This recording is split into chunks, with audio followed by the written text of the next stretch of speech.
Ndabaramukije cane bene data bakunzi b'ikiganiro umutima w'ubugingo, amahoro y'Imana niyo ndabipfuje mu byanyu no mu banyu. Ndabahaye ikaze muri kino kiganiro umutima w'ubugingo cacu cuno musi, mutaramenya na jewe Jambo Imana irambona, ni jewe muhanda kibatunganiriza nkongera nkakibashikiriza. Ndafise amajambo ngomba ko dusangira muri rwa rukurikirana canke se muri ya ntumbero yo gushishikara kwibukanya imibabaro ya Yesu muri ino ndwi, twibukamwo ugupfa no kuzuka kwa Yesu Kristo atsinze urupfu na kuzimu ku bwacu igihe yaza mw'isi kuducungura. None rero nagomba ngo no musi dusangire amajambo tubona muri Yesaya, igitabo c'abavugishwa n'Imana Yesaya, ni igice ca 53, niho twagomba turaba amajambo y'uno musi.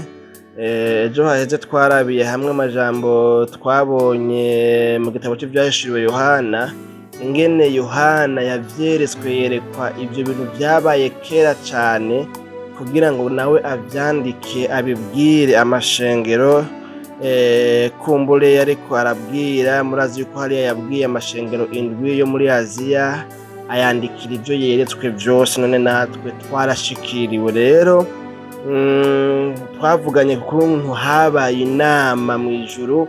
Iyo nama ikaba yari itumbereye kurondera umuntu aza avuye mw'ijuru atakoze icaha, afise amaraso y'ubugororotsi kugira ngo aze gucungura abari mw'isi. None rero twarabonye yuko Yesu Kristo yemeye araza, yemera arafata ca gitabo cari mu kuboko kw'iburyo kw'Imana ivyagiye kuri ya ntebe, hanyuma yemera kuza kuducungura, mu gihe ngo abakuru 24 n'ibinyabugingo 4 n'abamarayika bose hari habuze n'umwe yokwemera kuza kuducungura. Murumva yuko ari ikintu kidasanzwe, ikintu gikomeye bene data bakunzi ba kino kiganiro umutima w'ubugingo, gisanzwe gicishwa kuri runo rubuga rwitwa Ntambwe Data TV. Uyu munsi rero dusangira aya majambo, dusome kino gice ca 53,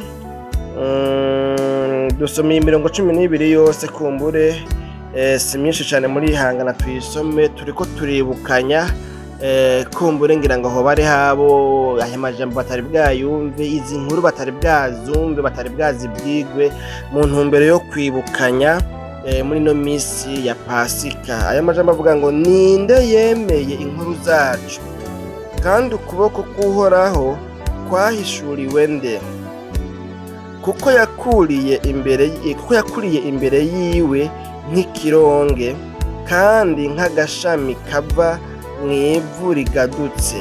Ntiyari afise ishusho nziza canke igikundiro, kandi aho twamubona ntiyari afise ubwiza bwotumye tumwipfuza. Yarakengerwa agahurwa n'abantu, yari umunyamibabaro, yarazi intimba ico arico. Yakengerwa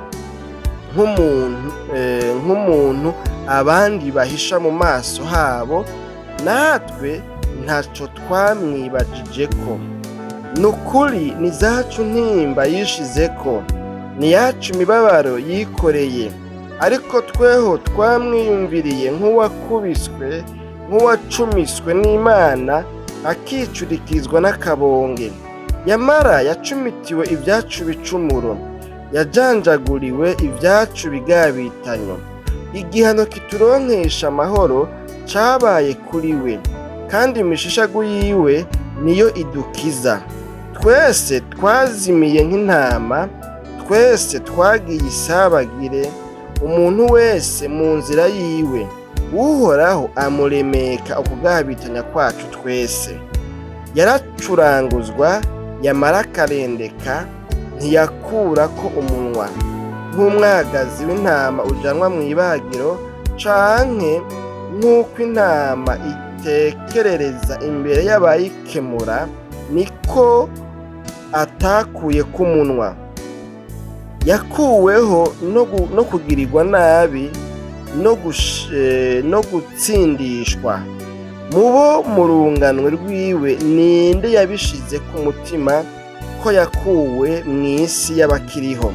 Ibicumuro by'abantu banje nivyo yakubitiwe. Bageze kwahambwa hamwe n'abanyabyaha, asangira imva n'umutunzi mu gupfa kwiwe, naho atakibi yakoze kandi ataguhemana kwari mu kanwa kiwe. Yamara Uhoraho yashimye kumujanjagura, yaramubabaje, aha azotanga ubugingo bwiwe kw'ikimazi co gukuraho ibyaha. Azobona uruvyaro rwiwe azoramba. Ibyo Uhoraho agomba bizoshitswa neza n'ukuboko kwiwe. Imana yacu nidutabare. Tugejeje ku murongo w'10. Aya majambo dusomye muri ko ari amajambo atari makeya, n'amajambo yerekana ingene Yesu yabaye umunyamibabaro. Uyu ni Yesaya, uvugishwa n'Imana. Yesaya ni umwe muri babavugishwa imbonerakure mu bya Bibiliya zikunda kuvuga ngo ni abavugishwa bakuru le grand prophète. Aba grand prophète rero hanini ni Yesaya na Ezekiel na Yeremiya, kubera yuko bavugishijwe byinshi. Ibitabo byabo ni binini ugereranije n'ibitabo bya Amosi, ba Zekariya, ba Nahumu, ba Daniyeli n'ibindi bitabo kumbure bya Yona n'ibindi busanzwe muzi biri mu isezerano rya kera, kandi ibyo bavugishwa n'Imana mugabo usanga bavugishijwe amajambo makeya, naho kumbure kuvugishwa makeya kwabo kutabavuyeho kubera umuntu wese burya atari muri kino gihe bishoboka, ugasanga umuntu arabyigenera. Burya mu by'ukuri umuntu aba akwiye kuvugishwa nyine avugishijwe n'Imana. Si kino gihe gusa, na kera ndazi ko hari abavugishwa b'ibinyoma bavuga ibyo bigeneye. Simpamvu nsanga ko muri mvuze ngo ni kino gihe cyonyine, ariko mugabo umuntu akwiye kuvuga ibyo avugishijwe atumwe n'Imana, byaba bike byaba byinshi, ukabivuga uko ubihawe. Imana yacu nidutabara. Uno munsi niho umuntu umwe mwene data araho twari duhuriye ahantu yanteye inkuru, ambwira umukozi w'Imana araho, ari muri bano bakozi b'Imana ubona batembera cyane bavuga ubutumwa cyangwa se ijambo ry'Imana, bigisha mu mashengero hirya no hino atandukanye. Hanyuma rero ambwira ngo ingene ngo umunsi umwe ngo yamwumvise ariko aravuga rero akavuga n'undi mukozi w'Imana mugenzi we, amubwira ahantu bagomba bagende ngo gutoza amahera ibiya by'ibikorwa byo kwitangisha. Hama rero ngo yumva ariko arihaya avuga ngo jewe ngo rigaje ngo umunyapolitiki, ngo jewe ngo utanze arambari, ngo jewe hinge ngo ngene ngo ndabashushe ngo urabe, baje ngo ndayabatoza kabisa, ngo ndayabatoza ngo werindira gusa. Hanyuma rero aje ndavuga ni kandi nkaho usagace yagera kuvuga ngo ni Imana imubwiye nuko mugabo yagiye ari umugambi avuga ati ndabigenza uko mugabo mpaka ndayabacomore. Nkurikiranye tasanga hariyo n'izindi nkuru bigeze kumbwira nyene z'ahandi naho nyene yayatoje. Sinzi ko mvuga ngo afite ingabire kuyatoza. None rero ibyo si byo ngomba kujamwo, n'ahandi biba byitayemwo. Narimva ko ndavuga ibyo bavugishwa, abavugishwa bike canke byinshi bakwiye kuvivugishwa bavugishijwe n'Imana. Kandi iyo uvugishijwe n'Imana nturenze ko, ntukure ko, ibyo uvugishijwe biba bihaye. Naho uvugishwa umunsi umwe gusa, undi munsi umwe uzosubira kuvugishwa, wewe wese mu bakoze igikorwa wahawe n'Imana. None rero nuko aya majambo rero Yesaya ayavugishwa ko avuga ku mibabaro Yesu azohura nayo, azogirira mw'isi. Avuga ingene abibwiwe, ingene avyeretswe. Hanyuma rero twabonye ingene rero yavuze ku murongo wa 3 ngaho yavuze ngo yarakengegwa agahurwa n'abantu. Uyu munyamibabaro Yesu igihe yaza yabivuze bitaraba, mugabo abivuga nk'umuntu akoresha amavuga ari mu myanya concordance d'etat yerekana ko byamaze kuba. Ko hariho ukuntu uravye n'igihe yavugishwa ngo duhawe umwana w'umuhungu, avugishwa ku kuvuka kwa Yesu Kristo, yabivuze nk'ibintu byamaze kuba nyene, byamaze kuba kabaye, kuko bamwe nyene ibintu Imana yamaze kubirema nyene byaheze abasigaye ko bigirana bija mu ngiro, kubera mu bisanzwe style canke iyo systeme Imana irayikoresha. Ugasanga ivuze ngo ivuga ngo ndabikoze ubu nyene ngiye kubikora, ni kuvuga rero yoyo burya iba yamaze kubirema mu isi y'imwemu. Ibyo bintu biba byamaze kuba. Rero Yesaya araheza avugishwa rero ukuntu ngo yabonye ko azokengerwa agahurwa n'abantu. Guhurwa n'abantu ni ukuzinukwa n'abantu, abantu bakakwanka urunuka, abantu bakanovuga ngo nkaho umenga urabanukira. Imana yacu nidutabare. Hanyuma kandi ngo yari umunyamibabaro, yarazi intimba icarico. Imana yacu nidutabare. Kuba umunyamibabaro no kumenya intimba icarico, kugira intimba muri wewe, ibyo byose ngo ni ibintu byabonekana yuko bizoba kuri Yesu igihe Yesaya yabivugishwa Yesu ataravuka, kandi ngo yakengerwa nk'umuntu abandi bahisha mu maso habo. Baramukengera, baramusuzugura, mbere nk'umuntu abantu badashaka nuko bohuza amaso ngo barabane mu maso. Hanyuma ngo natwe ntacyo twamwibagije ko. Imana yacu nidutabare. Hanyuma rero ku murongo wa 4 ngaha tunavuga ngo nukuri ni zacu ntimba yishizeko. Uyu Yesu nyene rero umucunguzi yaragiye kuza azanywe no gucungura abari mw'isi. Avuga ngo ni zacu ntimba yishizeko, ni iyacu mibabaro yikoreye. Ariko tweho twamwiyumviriye nk'uwakubiswe, nk'uwacumiswe n'Imana, akicurikirizwa n'akabonge. Imana yacu ntidutabare bene data bakunzi ba kino kiganiro umutima w'ubugingo cuno munsi. Aha yerekana yuko ibyo yaciyemwo, ibyo Yesu yaragiye kuzocamwo niyaza gucungura abari mw'isi, bitari ibyiwe, kitari ikiguzi ariko arariha c'ibyo yakoze, ko atari ko yishura ibihwanye n'ibyaha yakoze, ahubwo ko zari zacu ntimba yaragiye kwishirako, kandi yuko ngo yari iyacu mibabaro yaragiye kwikorera. Imana yacu nidutabare. Bene data bakunzi ba kino kiganiro umutima w'ubugingo, muri kino kiganiro cuno munsi turiko turibukanya imibabaro ya Yesu, intimba n'umubabaro Yesu yahuye nabyo, yagiriye mw'isi, azanywe no kuducungura, azanywe no kudupfira. Ngaha tubwiye ngo ni zacu ntimba yishizeko, kandi ngo ni yacu mibabaro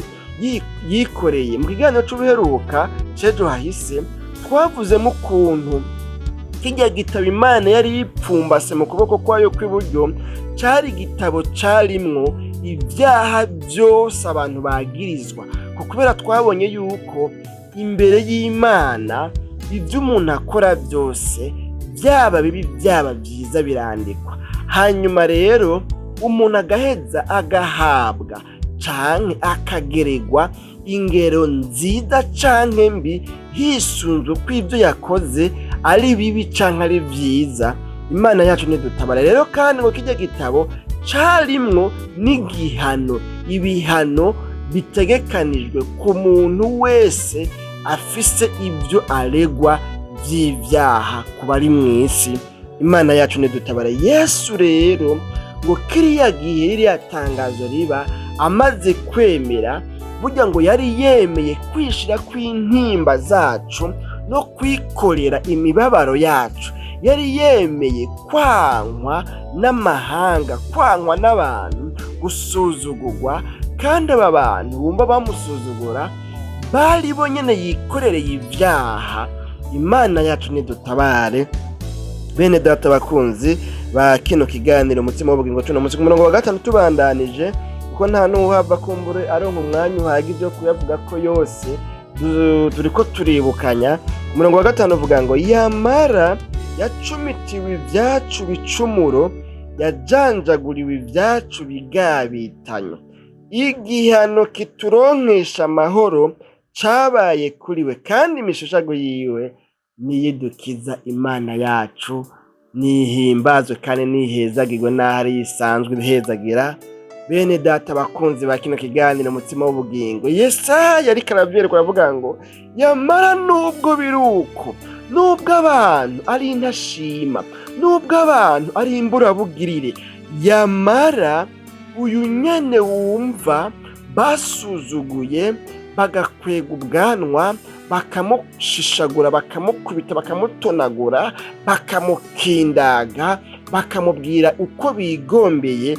Uyu muntu yacumitiwe ibyacu bicumuro. Aha byasigura yuko azocumitwa rero burya n'ahatari bwaze, byasigura yuko hazozira azocumitirwa ibicumuro byacu, kuko ari we yari ahindutse umwagazi w'intama wahora ubagwa cyangwa ukeregwa kugira ngo umuntu abone kubabarirwa. Rero we nawe yaraje ngo acumitirwe ibicumuro byacu, hanyuma kandi ngo yajanjaguriwe ibyacu bigabitanye. Maze kubona filime zivuga ngo ni za Yesu cyangwa se zivuga kuri Yesu zibiri. Yasohotse ubwa mbere ntibamushishagura bakoresheje inkoni zirimo ibintu navuga ngo ni ibintu by'imisumari ukubise utabura, ariko ngo mugabo ngo mu nyuma bamaze gukurikirana kahise ka buriya bwami muri kiriya gihe bari bakoronijwe n'Abaroma, basanga ngo ziriya nkoni yakubiswe ntizari inkoni zisanzwe. Iyi mishishagu nuko kuntu bavuga ngo ni ukujanjagurwa, burya ngo zijya nkoni zari inkoni zimeze nk'ibitsinga, ku buryo ngo urabona nyine nka bijya bifire barbere usanga biri ku mpome na cyangwa se ku makorotire, ku nzitiro, ibintu nyine nk'ibyo. Rero ngo bijya ngo ni ukuvuga ngo bakubise caca kimwizingira ko bakubise, hanyuma ngo bakweze kubera iyo misumari irimwo, kubera ivyo bitsinga birimwo, ngo bigaca biza bitabuye inyama. Murumva rero inkoni yakubiswe inkoni zirimo imisumari, zirimo no bamwe nk'ibitsingatsinga, ku buryo bakweze yaca atabagurika, asigara yajanjaguritse, asigara ari inyama gusa, asigara ari amaraso avirirana. Imana yacu nidutabare. Rero ngo muri uko kujanjagurwa ngo ni kuvuga ngahavuze ngo yamara yacumitiwe ibyacu bicumuro, yajanjaguriwe ibyacu bigabitanye. Hari ijambo rero ngaha riryoshe yavuga ngo igihano kituronkesha amahoro cabaye kuri we, kandi imishishago yiwe niyo idukiza. Imana yacu nihimbazwe. Bene data bakunzi ba kino kiganiro umutsima w'ubugingo tuno munsi, nano majambo igihano kituronkesha amahoro, igihano catumye dushobora kuronka amahoro imbere y'Imana, igihano catumye ibyo turegwa imbere y'Imana bishobora gukurwaho, bishobora kwibagirwa. Igihano cari kigenewe guhabwa twebwe cahawe Yesu Kristo, umwana w'Imana, inzirakarengane, kugira ngo turonke amahoro. Nta mahoro twari kuronka, kuko ijambo ry'Imana rivuga ngo nta mahoro ku munyabyaha, ariko kubera yuko yemeye guhanwa mu gishingo cacu, igihano cadutsindisha, igihano caducira urubanza rwo gupfa, tukagikugwako, akaba ari wagishigwako, bica biravugwa ngo duhawe amahoro, kuko igihano kituronkesha amahoro kibaye kuri we. Imana yacu nidutabara ngo kandi imishishago yiwe, iyo mishishago yashishaguwe ngo niyo idukiza.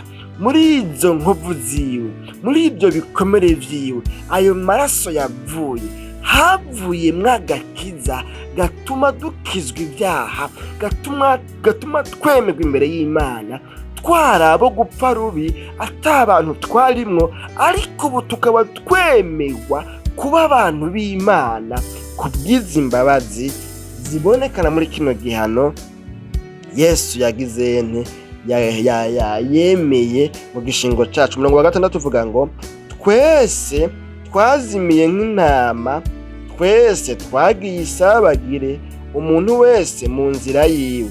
Uhoraho rero ngo amuremeka ukugabitanya kwacu.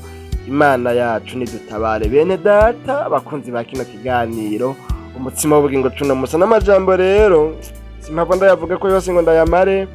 70 navuga ngo yaracuranguzwa, yamara karendeka, akoroha, agashira iyo bashize, akagira uko bagize nyene, yaracuranguzwa yamara akarendeka, ntiyakura k'umunwa, ntiyidoga, ntiyabatuka, ntiyababwira nabi, ntiyiburanira, ntiyigwanira, yaremeye, aracuranguzwa, aracugwa bufuni na buhoro, agira imibabaro yose tubonye ngaha muri ano majambo ku bwa jewe na wewe, ngo nk'umwagazi w'intama ujanwa mw'ibagiro, canke nk'uko intama itekerereza ngo imbere y'abayikemura, gukemura ubwoya bw'intama. Muri biriya bihugu usanga bifise ubworozi bw'intama zikurwa ko ubwoya bukurwamwo amakoti, imipira y'imbeho n'ibindi. Rero nawe ngo yari ameze nk'intama itekerereza imbere y'uriko arayikemura, ayikura ko burya bwoya bwayo. Ngo niko atakuye k'umunwa Imana yacu nidutabare. Ku murongo munani avuga mbere ngo yakuweho no kugirirwa nabi no gutsindishwa. Imana yacu nidutabara. Ano majambo rero niyo dushoboye kubona muri kino kiganiro. Bene data bakunzi ba kino kiganiro umutsima w'ubugingo cuno munsi, n'ano majambo nari mpisemo ngo twibukanye muri ino minsi turiko turibuka Yesu ayo yaboneye ku musaraba azanywe no kuducungura. Nibuka igihe kimwe Imana yigeze kunyigisha, ico gihe hari mu nzozi mbona nzaniwe ngo sene y'ingene ngo Yesu yagize imibabaro, ingene yababajwe mw'isi. Hanyuma mbona mu nzozi mbwirwa ngo kugira ngo ndabitahure, kugira ngo ndavyumva uburemere bwabyo, novyumva nobitahura ari uko ndabibonye ku muntu nsanzwe nzi kandi nsanzwe nkunda, nsanzwe narabanye nawe. Imana yacu nidutabare. Ico gihe ndibuka yuko muri izo nzozi ngo ivyabaye kuri Yesu byose ncambona ngo biriko biba ku mugabo ari aho twasengana, mwene data twasengana, nagomba ngo twakoranye mugabo yari umupapa. Ico gihe nari nkiri umwana yaruka, ngiye mu mwaka w'indwi w'umunani, twatanguye gusengana sawa nigemengo mu wa gatandatu nimba ndyibuka neza canke mu wa gatanu.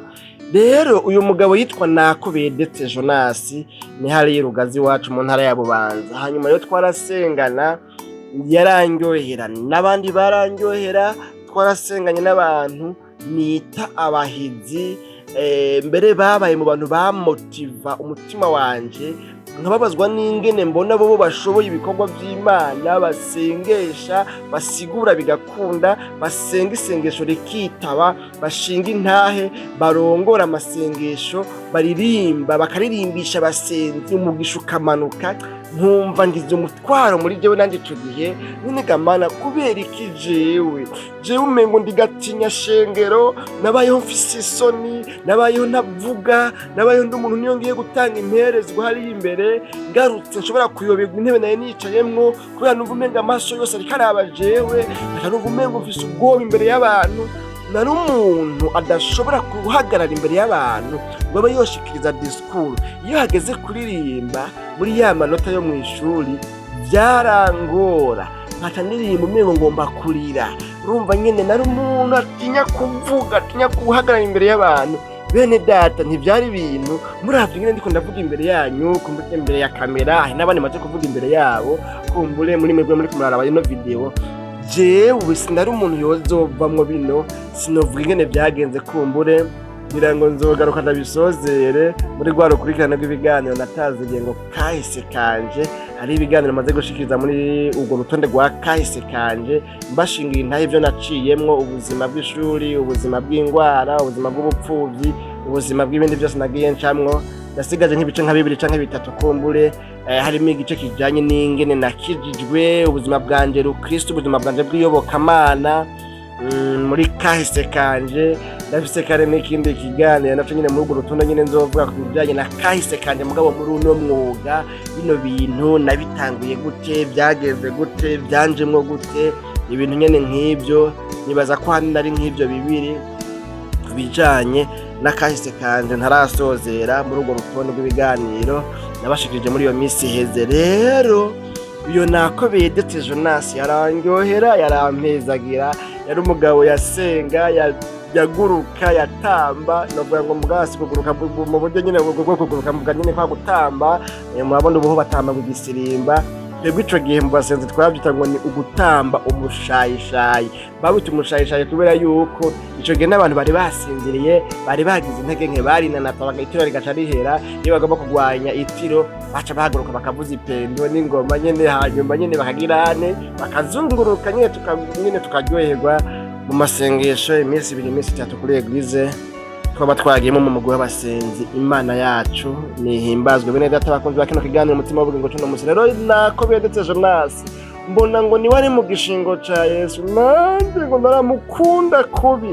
mbona muri izo nzozi rero ntanguye kurira mbonye iyo mibabaro yose ndiko ndabona muri yo sene iriko iba kuri nako bedetse Jonas umusenzi twasenganye yanezera yamezagira naryoheko mbonye yari karatamba ico gihe mbere n'ibirago bishasha twagese ndabafite ibinyambuga sinzi iyo babiguriye ico gihe urumva nyene ni ukuvuga yuko ikirago gishasha mu minsi mike yatusanga camaze virane kuko nyene cyaba catambiye ko n'abantu nyene bazi gutamba kabisa nkubona ko bedetse nawe nyene yari mu bantu babishobora cyane. Imana yacu nidutabareje naje nawe ndabishoboye nta nibiro nanifise nk'ivyo mfise ubu narahezagirwa narafashwa ahandi umuntu akunda kwigishwa ahantu hose no bandi nimba no muri eglise kubanzi nibaza ko nkurikiranye uzobona yuko umuntu akunda kumviriza ndabikunda cyane gukurikirana ndabikunda cyane ndihweza kandi ndumviriza sinkunda mbere no gusamara ibinabiriya muri eglise niyo ndi muri eglise ndifokaliza cyane kuba ariko bararirimba kugira ngo numve ico Imana ivugana nandi biciye mu ndirimbo cyane uri karigisha nkamukurikirana kandi nasanze ubaye atashe cyane kuri karigisha nawe biragirane biraheza gatuma nawe ugendererwa n'Imana rero urumva yuko nawe ndamukurikirana nawe nubwo atarabizi ico gihe rero nsanga bwabundi bene data bakunzi bakino kiganiro umutima w'ubugingo tugomba dusozere igituma tutumva iyi mibabaro ukuntu yari imeze murambona umenga abantu bavyumva neza iyo baravye ijya filime ingene nyene akubitwa atabagurwa amarasava ibintu nyene nk'ivyo nkabomba abantu bararira abantu Yesu iyo baravye filime ya Yesu ariko mugabo nasanze igituma tutabyumva muri burya buremere no muri kata gaciro kingene yababajwe mu gishingo cyacu ni kubera bivugwa ku muntu tutigeze tubona tutazi umunsi byamubaye ko byose byoba kuri mama wawe byoba kuri papa wawe byoba kuri mukuru wawe byoba kuri mwene wanyu ico gihe wo kumva ibigumbagumba wo kumva affection wo kumva ibisanima bigufasha wo kumva umubabaro wo kumva yuko usangiye umubabaro n'uyo muntu ariko arahura n'iyo mibabaro. Imana yacu nidutabare bene data bakunzi ba kino kiganiro umutima w'ubugingo none rero nubwo kumbure bitari bukunde ko ndabiguteramwo ubyumve kuri urwo rugero nagomba yuko ugerageza ukabyumva ukumva iyi mibabaro Yesu yagize yahuye nayo yabonye ku bwanje no ku bwawe kandi yambaye umubiri ubabara batema agatemuka amaraso akava kubw'urukundo gukunda. Murazi ko ijambo ry'Imana rivuga ngo kuko urukundo Imana yakunze abari mu isi ariko rwatumye itanga umwana wayo w'ikinege ngo kugira ngo umwizera wese ntazopfe rubi ariko ahabwe ubugingo budashira.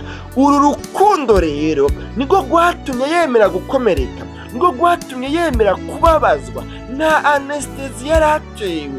Nimwasoma neza amakuru mu isezerano rya rishasha muzobona ko nawe nahageze igihe asenga avuga ngo umutima urakunze uravyemeye ariko umubiri ufise intege nke.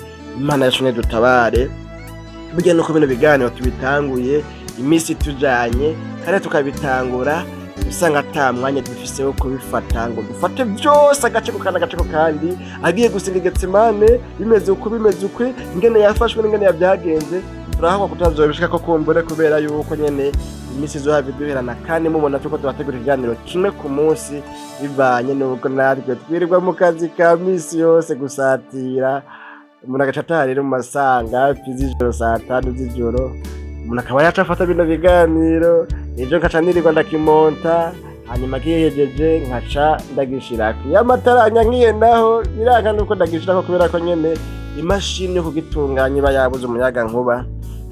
Imana yatumye dutabare ngomba nsenga Imana rero ngarukirize ngaha ntamagwara ahogwa nari ntumbereye ngo kukubwira ngo wibuke wumve yuko yacurangujwe ku bwawe, yababajwe ku bwawe, yacumiswe ku bwawe, yasuzuguwe ku bwawe, hanyuma nawe rero wemere ingabire y'agakiza yazanwa no kuguha kubera ko twabonye ngo igihano kituronkesha amahoro ku murongo wa 5 ngo cabaye kuri we kandi imishishago yiwe niyo idukiza. Mbega wumva waramaze kwakira ingabire incungu twacunguwe n'uyu mwami Yesu, wumva byaratumye uronka amahoro, ubwo ntiwo bukibohiwe mu bituma utabaho ufise amahoro, ubwo ntiwo bukibohiwe mu byaha bikubujije amahoro, ugasanga nturakira imishishago yiwe ngo nidukize ibyaha,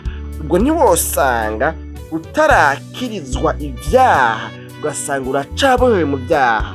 Tugomba dusenga Imana mugabo iyindwi ikubera indwi yo kwibuka iyi mibabaro Yesu yagize ku bwawe, hanyuma usaba Imana, wegera Imana, wakire Yesu. Nimutarakira Yesu Kristo wakubera umwami n'umukiza mu bugingo bwawe, wewe nawe wamwakiriye usubire uhonovere imigenderanire yawe n'Imana, wongere ugire gushasha, wongere usinyiranira amasezerano mashasha n'Imana ko wiyemeje kugendera muri kano gakiza. Muri yavuze ngo nzokagendana agakiza k'Imana, nzokagendana. Birashoboka yuko muri no misi utari kuragendana kano gakiza duhabwa n'imishishago yiwe, ugasanga waragataye warakanjanjwe ko, ariko Imana iracari ku ntebe y'imbabazi. Hamwe wobwira Imana ngo Mana ngomba gucakira kano gakiza kazanana mu mishishago Yesu Kristo yashishaguwe, ngomba kuronka amahoro azanana muri kino gihano Yesu yahanwe mu gishingo canje, bica bikunda, bica bigenda neza, ucuharigwa ibyaha kandi amasezerano mashasha hagati yawe n'Imana atasubira kuba gahanti. Dusenga Imana rero ni hano tugarukije kino kiganiro umutima w'ubugingo, tuzosubira naho ubutaha. Mwami Yesu tugushimiye cyane ku bwano majambo twumvise, atwibukije byinshi ku byo waciyemwo mu Yesu uzanwa no kuducungura. None rero umuntu wese yumvise no majambo akaba hariho ikintu yumva umutima wiwe umwongoreye, mubwiye ngo erega hano hantu ntibitunganye, aha hantu ntibimeze neza, kumbure agakiza kiwe akababonye yuko kari mu yabira, yamaze kukanyagwa, yamaze gusubira inyuma, yamaze kuva mu buntu bwawe, yasubiye mu by'isi, canke akaba yumvise n'umuntu kino kiganiro atarakwakira ngo mubere umwami n'umukiza mu bugingo bwiwe, akaba ahisemo kukwakira. Uyu muntu wese rero numuharire, umweze, umutunganye, imbabazi zawe zimuboneke ko nk'uko azatuye, nk'uko azisabye, kuko yatirishije akanwa kiwe. Urakoze. Ibisigaye aba bakunzi ba kino kiganiro naje ubwanje udushoboze muri no minsi gushishikara kuzirikana ku bikorwa bikomeye wakoze uzabona kuducungura. Mu izina ryawe gera Kristo Yesu tuzabe tuvyizeye.